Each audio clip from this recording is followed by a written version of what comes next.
Çataqçı bala. Balığa kүйünməkçi bolsaң, onunğa malallıq deb bəməy, əksçe illiq muhit yaratıb bər. Qızım 4-cü yıllıqqa atlagandan keyin dərslərə qiynalmayla yetişib savaqdaşları bilan nəhayət tezla chiqishib ketdi. Hətta bir neçə bala bilan yaqin dostlardan bo'lib ketdi. İşqilib qızımның sinib atlagandan keyinki ahvoli asosan ko'ngildagidek bo'ldi. Ammo ash sinibdagi bir o'g'il bola qizimni hadisli bo'za qilib olg'achqa, qizim buningdan ko'ngli g'ash edi. Bu yerda u bolaning ismini Çataqçı deb atab turay. Sinibda nachar o'quvchi deb ta'riflanadigan bu bola qizimning keyindagi partada o'tirdi ekan. Anglasam u bola ilgari sinibdagi boshqa qizlarni bo'za qilar ekandiq. Qizim bu sinibga kirgandan keyin u qizimni bo'za qildigan bo'lib oldi. Çataqçı orqadagi o'rindiqda o'tirib olib qizimning chishini tatib o'ynaydi ekan. Tanaffus vaqtida u qizimning kitobini tatib olib boshqa bolalarning parsiga tashlab o'tadi ekan. Qizim aylanib berib kitoblarni olib olay deb turishiga u yugurib berib kitoblarni ilib yana boshqa bir partaga tashlaydi ekan. Shunda qilib qizib, keyingi soatda dars boshlanguncha kitob qo'g'lab avar bo'ldi ekan. Bir qatim qizim boshqa saboqdoshlari bilan o'ynayotganda heliqi bola qizimni qattiq bir ishtiribdi ekan. Qizim yiqilib tushkul tas qopdi. U bola qizimning bekilchiga tegib ketgachga doim degidek menga qoqshab bergan bo'ldi. Qizimning sinfidagi boshqa bolalarmi menga "Acha, Çataqçı qizingizni bekli bo'za qilib ketyotidi. Muallimga aytsangiz bo'lmamdi?" dedi. Ammo men hali uzungacha muallimning yoniga da'vat etib bormadim. Chunki u chog'dagi o'yin mundoq edi. Birinchidan, o'g'il bolalarning kapsizligini eg'ir ilib ketgil bo'lmaydi. Sinfda bolalarning bir-birini ancha-muncha bo'za qilib olishi cho'ng ish emas.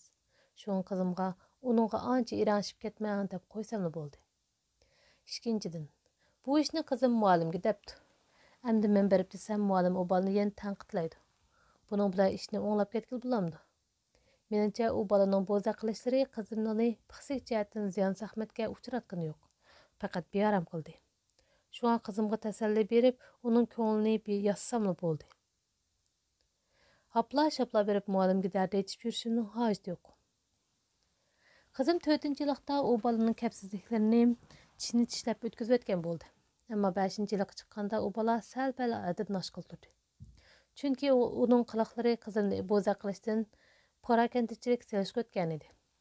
Bir kuni u bola uyimizga telefon qildi. Telefonni qizim olgan edi. U telefonda "Hey, men sizga kuyib qoldim" deb vaqirdi. Bu gapni anglagan qizim qo'rqqandan telefon trubkasini yegatdi va "Apa, Çataqçı uyning telefon nomerini nereden bilib olgandi? Endi telefon nomerini almashtirib etmasak bo'lmag'idek" deb vaqirdi g'azab bilan. Men o'ylanib qoldim. Çataqçı endi 10 necha yosh kirgan mushtumdek bola bo'lgani bilan rastilla uningda chataq bormidi? Apla, bu ishni zodi qanday qilsam bo'la? Ammo tuyuqsiz bergan bir ish meni heliqi bola bilan ko'rishib beqishga majbur qildi. Bir kuni qizim qosh qapqidan qor muz yog'dirib kirib keldi va darhol kiyimlarini almashtirib bosh ko'zini yuvdi. Qizimdan nima ish bo'lganligini so'radim. U bir hazar duduqlab turib qolgandan keyin bo'lgan ishni ishkilinib turib ta'sir deb berdi. Qizimning aytishicha, u bir necha do'sti bilan o'ynayotgan ekan, heliqi Çataqçı udul kelib qizimning orqasidan quchoqlab, uning chechisiga suyibdi. Bu ishni muallim ko'rib qolg'achqa, uni tas tanqidlab bir soat turg'izib qo'yibdi. Bu ishni nihoyat eg'ir olgan qizimning ko'z chanoqlarida yosh lag'irlab turadi. "Oppa, mudirga deb uni o'pirdimini maktabdan haydab o'tkazib bo'larmi?" dedi qizim. Bunun sizmi heliqi boladan qattiq ranjib yurgan erim qizimning gapini anglab o'ltiramayla qoldi. U quloq kesning ota-onasiga deb uni hozir bir adum bergilmisam, "Xap" dedi u.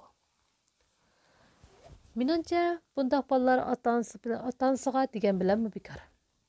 Ota-onasi urib tillasimi qilg'iliqni qilaveradi. Muallimga berib aytgan bilanmi qara kelishni atayin. Bu yan o'ylab, oxiri o'zim obdan bir amal topdim. Adi darsdan tushgan ekan darvozaning oldida maktab darvozasini saqlab turib, uning bilan o'zim bir paranglashib baqay, dedim qizimga. Atisi Jinvenji yozgan Pipilu nomli bolalar cho'chkidan heliqi bolaga atab birini oldim. U qizim ikkimiz nihoyat yaxshi ko'radigan kitob edi. Buningda heliqi Çataqçıni osh kitobni hadiya qilsam qizimni bo'zak etmasmikin deb o'yladim. Yana bir jihatdan u bolani kitobga jalb qilish niyatim bor edi.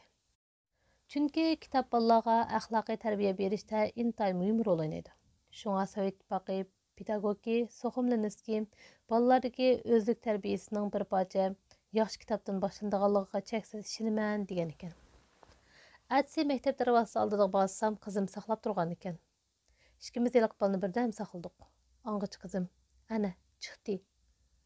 deb harang-sarang kiyinib olgan bir balni ko'rsatdi va uni tovladi. Uning tartibsiz o'sgan bola ekanligi chiqib turadi. "Men bu qizning opasi bo'lam", dedim u bolaga. "Siz bilan mo'ngdishib boqay" degan edim. U bola meni adivni bagilkaga o'xshaydi deb qolg'achqa qo'rqqanidan ko'zlari paqirab ketdi. Ammo yana hash-pashtigacha meni pisantiga olmagandek qarab turdi. "Boshqacha o'ylabmi ketmang", dedim men u bolaga tushuntirib. "Siz bilan paranglashib beqishli niyatim bor, bo'lamdi?" Bu gapimni anglagan chatoqchining ko'ngli sal-pal joyiga tushgandek bo'ldi. Angacha atrofdagi bolalar kelib o'lash qildirdi. Buning bilan heliqi bolani qo'ldan yetlab udul tarafga qarab mangdim. Ammo bolalar kaynimizdan yana agishib keldi. Uningdan tabassum bilan so'radim. "Tapaqna qizimni sinfinglarda qandaqroq bola deb qaraysiz?" "Pek yaxshi", dedi u qo'rinib qina. "Qaysi jihatda yaxshi?" "O'g'inish yaxshi", dedi u darhalla va birdam o'ylanib olgandan keyin so'zini davom qildi. "O'z yuvosh, u jimib ketdi. "Yana-chi? Odam tilmaydi, ha, boshqa bo'za qilmaydi. Uning qanday kamchiliklari bor?" "Yo'q." U o'ng'aysizlanib yerga qaradi. "Undaqda ashundaq obdan savodishingizni birarsi bo'za qilsa to'g'ri bo'lamdi?" dedim men. Chatoqchi 5-chi ayqidi. "Siz yana bo'za qilarsizmi?" U birdan dilg'ul bo'lib turgandan keyin 5-chi ayqidi. "Hay shirin balam, o'g'il bola degan mana mushundaq bo'ladi", dedim men tabassum bilan uning beshini sildim. Ammo yana qarab turgan bolalar taraf-tarafdan cho'qlash qildirdi. "Acha, uning gapiga ishonmang. U qizingizni doim bo'za qildi. Muallimlarga necha qatim ashundoq va'da berib qo'yib, qilg'iliqni qilavergan." Bu gapni anglagan chatoqchi bolalarga g'azab bilan umaydi. Uning chiroyidan nomus qilayotganligi g'alpal aks etdi. "Burun ashundoq qilgan bo'lsa, endi u qiliqni tashlaydi." Men chatoqchidan kulib turib so'radim. "Shunday qilsiz-a, balam?" Ko'zlaridan ishonch nuri julalagan chatoqchi darhol beshini ochdi. Chatoqchining aslida bir oq ko'ngil bola ekanligini bayqadim. Uningdagi ba'zi bir qiliqsizliklarning oila tarbiyasi bilan munosabat ekanligini jazmlashtirib, uning ota-onasi bilan sirlashib beqish niyatiga keldim. "Ota-onangiz nima ishlaydi?" deb so'radim uningdan. "Ular bilan paranglashib ko'rsam bo'lamdi?" "Lekin xotirjam bo'ling, bu ishlarni ular deb yurmayman." Men heliqi kitobni chiqarib uni tanladim. "Bu kitob bek yaxshi ekan.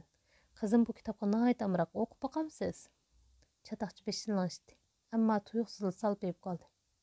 Men kitobni uni tutqizib qo'ydim. "Buni ataydan sizga og'ash kelgan. Aktiv ko'ring. Qizimning bunday kitoblari bek jiq. Yaxshi ko'rgingiz, agar ko'rgingiz bo'lsa, qizim og'ash kelsin. Ko'rib bo'lgandan keyin qizim qaytarib bersangiz, yana boshqasini kelib beradi.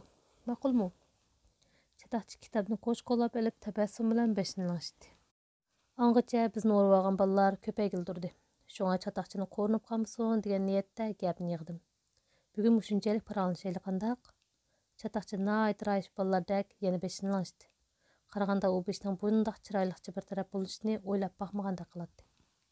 Qizim ikkimiz qaytishga tamshilib edik. Boya chatoqchining ota-onasini so'rgan vaqtimda man qarab ko'zlarini chimchilg'itib ketgan bola "Uning dadasi turmada", dedi ostagina. Bu gapni anglab yuragim qart-qib qoldi. "Ha, mundaqdan. Aslida bu bolaning ko'ngli dili siniq ekanda", dedim men iliq bolaga. "Bolalar bundaq ishni boshqalarning bilib ketishini xohlamaydi. Shunga bu gap mush yerda qolsin. Boshqalarga deb yurmanglar, bo'lamdi", dedim. Iliq bola buni ma'qul bo'ldi. Chatoqchi shundan keyin qizimni bo'za qilmaydigan bo'ldi. Az kun o'tgandan keyin men qizimdan chatoqchiga Jinyuanjining bolalar cho'chqidan yana bir navatdim. "Chatoqchilik kitoblarni o'qibdimi?" deb so'radim qizimdan. "Voy tangay", dedi qizim. So'rab boqmadim ham uningga yiqi yo'lig'immi yo'q. Qizimning deyishicha, chatoqchi qizlarni bo'za qilishni tashlagani bilan nerber qiliqsizliklari sababidan hadisli muallimdan dashnamishib yuriydi ekan. Bir kuni qizim bolalarning topshiriq daftarlarini olib muallimning ishxonasiga kirsa, u yerda chatoqchining opasi turg'udek. G'azabdan yerilib ketar deb qolgan ayol bolasining Balasını kelishtirib bir nechini tepibdi. Hey, o ayolning qilg'ini faqatla qamlashmabdi, dedim qizimga. Balaning izzat hurmati deganni o'ylabmi qo'ymabdi-da. Undaq oilada cho'ng bo'lgan bola ashundaq bo'lmay qandoq bo'ladi demsa. Shunga gunohni u bola qo'ymay, ota-onasi qo'ysak durust bo'ladi, qizim. Shunga buningdan keyin u bolani kamsitguchi bo'lmang. Hatto boshqa bolalar yo'qolgan gaplar bilan uning g'ururiga tegadigan ishni qilsa siz to'lsin. U bolani hadislar chataqchi deb qaramay, o'zinglarga o'xshash yaxshi bola deb sananglar. Uni qatoringlar qo'shib, obdan muomala qilinglar. U bara-bara tuzilib ketadi. Keyin televizordan hayvonotlar haqidagi bir programmani ko'rib qoldim. Uning deyishicha, kichik vaqtida dili sungan filning bolasi jinsiy iqtidori jihatda baldur yetilib qolib, boshqalarga zo'rlik qildigan bo'lib qolganmish. Chataqchining holatini oshpazning bolasiga o'xshatqim keldi. U bolaning holiga bakma ichindim. Uningga yordam qilg'im, onasi bilan sirdishib, uningga bola tarbiyalash usulini o'zgartib beqish haqida maslahat bergim keldi. Bola qayoqqa shu yoqqa egildigan tal chiviqqa o'xshaydi emasmi? Ammo u ayolning ahvolini qizimdan anglag'achqa udul berib asra olishga petinolmadim. Uning ustiga xizmatning aldirashchiligidanmi cho'lami tegmadi. Bara-bara qizimmi u bola haqida yana bir nimalarni deb kelmagachga uni unutib ketganman bo'ldim. Ammo hozir u bolani o'ylasamni pushaymon qilma. Shu chog'da ner-beri o'ylab yurmay u bolaning onasi bilan sirtishib ko'rgan bo'lsam bo'pti ekan. Qizim 5-yillikni bitirishiga biz Yentay shahridan ko'chib ketdik. Shundan keyin chataqchining izdirki üzülüp qaldı. Tanrım o balaның peshonasini o'ng qilgandi. 2006-yil gazetdan mundaq bir xabarni ko'rdim. Beyjan shahridagi ma'lum bir boshlang'ich maktabda o'qigan bir qiz o'sha maktabdagi yana bir o'g'il bola bilan jidallashib qopti. U qiz uyga berib ota-onasiga debdikan, u qizning ota-onasi atslayiga bolaning adabini belgili maktabga beribdi. Ular u bolani tepib kelib toza uribdi. Bola tayoq zarbasidan jon uzibdi. Bu tragediya vəziyyətini 2 ailə vəyran bopdu. Qısqası hələ qızcaqның ata-anası özünün istiqbalını bərbad qılıb qalmay, hətta köz qarşıqadək amraq qızını qara yetim qılıb qoyubdu. Mundaqca asaq hələ bala tayaq zərbəsindən ölüb ketməgən təqdirdəmi qızcaqның ata-anasını rəzillərdən deyişki boladı. Çünki balağa adamilikni ögütüş degəndək ətigi gəpni qoyub durub, bugünün gepini qılaylı. Aşı bürçüb ər-xotin məktəbə berib muştumdək balını urub yürsə, onun qizi keyin maktabda bosh ko'tarib yurarlarmi? Yo'qsu. Ular qizini maktabning qo'ynidagi shodlikdan mahrum qiladi. Uningga xisoskorlikni so'ndirib qo'ydi. Bundaq bola abadiy baxtsiz bo'lib qoladi. Har qanday bola maktabda chataqchilarga yo'liqib turadi. Bundaq chog'da ota-onalarning aralashishi zarur tepilib qolsa, ular chataqchi boladan intiqom olish uchun emas, balki bolalarning ziddiyatini tugutib, masalani hal qilishga yordam berish muddasida o'tirg'a chiqish lozim. Buningda o'xshash bo'lmagan obyektivlarga o'xshash bo'lmagan choralar qo'llandi. Lekin oldingi shart shuki, u bola raqibni fiziologiya va psixik jihatdan ziyon zahmatga uchratmay, aksincha uni o'z bolamizdek hurmatlashimiz lozim. Shuning bilan birga bolalarning kishilik qadr-qimmati va buningdan keyingi ijtimoiy munosabatiga salbiy ta'sir yetkazib qo'ymasligimi alohida diqqat qilmay bo'lmaydi. Qısqası, balaga kuyunmoqchi bo'lsak, uningga malollik tepib bermay, aksincha illiq muhit yaratib berganimiz tuzuk.